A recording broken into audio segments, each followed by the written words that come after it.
Hello everyone, good morning, good evening, good afternoon, wherever you're watching me from, and depending on the time you're going to come across this video today, I am here to talk about the 5 rights of administration medication, and that's all.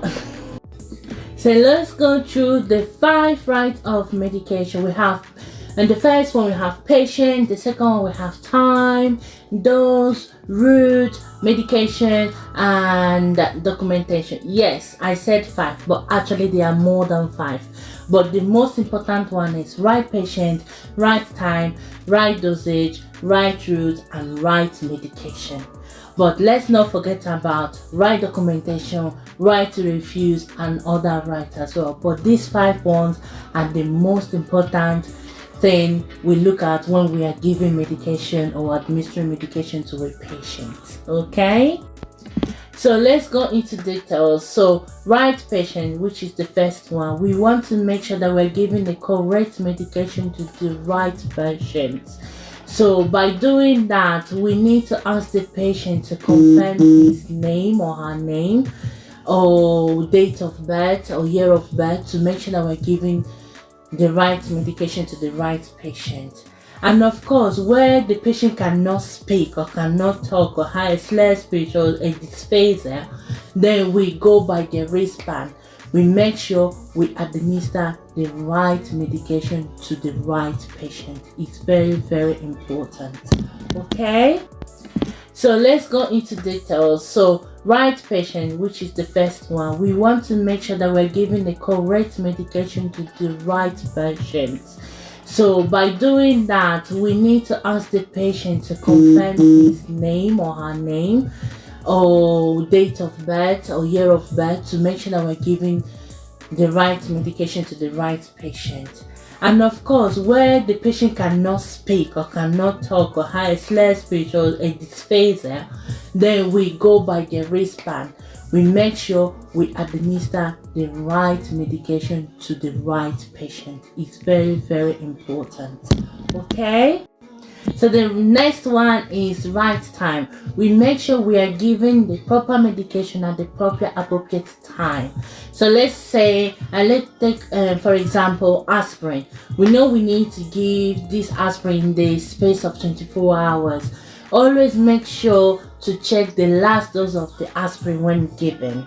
Okay, and then also we have antibiotics that they needs to be given within the space of 8 hours or 6 hours. It depends how the prescription is being written down for you to administer this medication for your patient or to your patient. And then right dosage, we need to bear in mind that there's different right dosages. Okay, so if they has prescribed 30 milligram of lansoprazole, make sure you give the 30 milligram of lansoprazole and not the 15.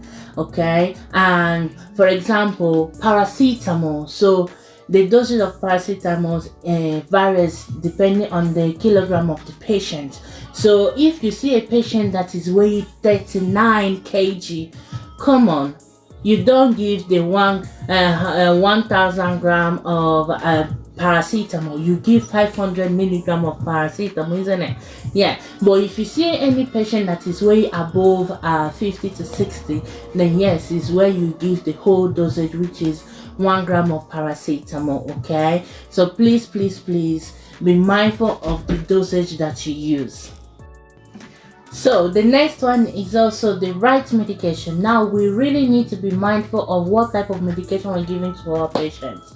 Okay, the doctor might prescribe plenty medication for you to give to the patient, but it's up to you to make sure that that medication is appropriate for that patient. Let's take for example, doctor has prescribed ramipril or amlodipine to your patient. Okay, and then one thing that you need to know is always check blood pressure before you give these blood pressure medications. So let's say a patient has been prescribed 10 milligram of amlodipine, and you check the patient's blood pressure, and you see that the blood pressure has gone to 98/69. What do? Do you give that medication? You don't give that medication. Obviously, you don't give that medication because we don't want it to go lower. We want it to go up. So that amlodipine is one of the medication that brings high blood pressure down. We don't want whereby the 96/75 and we want to bring it more down. This is not. So always check that you're giving the right medication to the right patient. Okay, make sure you check all the vital signs before you give the according medication to the patient. Is really important. Please, I beg, please, I am pleading, furosemide is directed medication. Please, if we're giving furosemide, let's check blood pressure. If the patient has low blood pressure, we do not give it. But there's also some other factors that can make us to give the patient this furosemide. If the blood pressure is on 113/69, we can consider maybe bilateral PE or other factors.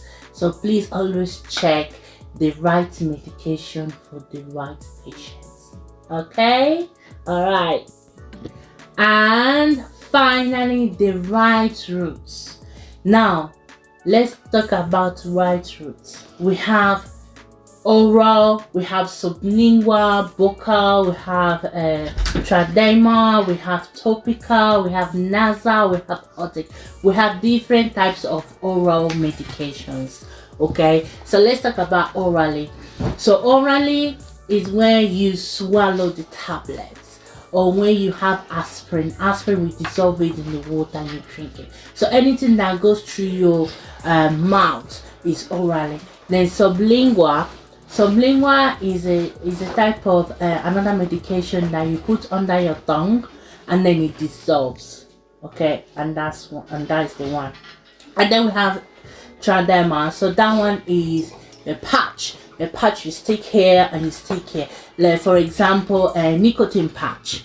Nicotine patch is for people that are struggling to quit smoking, and maybe they're in the hospital and they can't go out to smoke. So that is where we give them a nicotine patch. Please, one thing very important, if you're giving one patch here today, please alternate the patch tomorrow here. So you alternate it, okay? Don't give it in the same space, just alternate the hands, okay? And then we have topical. Now topical, we have types of cream. We have lotion for dry skin and we have cream for a wet skin. Okay, also we have a types of barrier creams that you apply on the redness on the sacrum area, bottoms area, or any part of places that is red.